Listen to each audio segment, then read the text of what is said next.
নৱগঠিত ৰঙিয়া বিধানসভা সমষ্টিৰ শ্বহীদ সত্যনাথ গাঁও পঞ্চায়তত ভাৰতীয় জনতা পাৰ্টিৰ বুথ বিজয় অভিযান। এই বুথ বিজয় অভিযানত অংশগ্ৰহণ প্ৰদেশ বিজেপিৰ সভাপতি দিলীপ শইকীয়াৰ।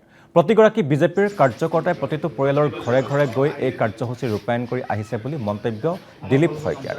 আনহাতে দলটোৰ প্ৰাৰ্থী নিৰ্বাচনত সংসদীয় নিৰ্বাচন সমিতিহে চূড়ান্ত সিদ্ধান্ত ল'ব বুলি মন্তব্য সভাপতিগৰাকীৰ এই অভিযানত সহায় কৰে প্ৰদেশ বিজেপিৰ সম্পাদক ৰাতুল শৰ্মাই। 5 ফেব্ৰুৱাৰীত মুখ্যমন্ত্ৰী আৰম্ভ কৰা এই অভিযানৰ 11 ফেব্ৰুৱাৰীত সামৰণি পৰিব।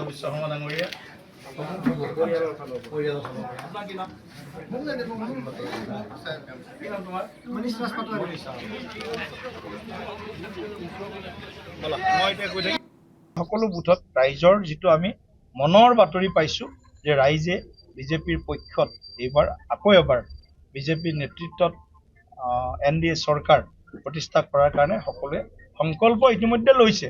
বিজেপি এতিয়া খুব সংঘবদ্ধ এটা দল পৰিয়াল, গতিকে এই বিজেপি পৰিয়ালত কোনোবাই চিপৰাঙে হওক, কোনোবাই কোদালে মাৰিব খুজিলে কুঠাৰ মাৰিব খুজিলেও নৰে, আৰু চিপৰাং মাৰিবলৈ কোনোবা খুজিলে তেওঁলোকৰ ঘৰৰ মানুহে নিদিব।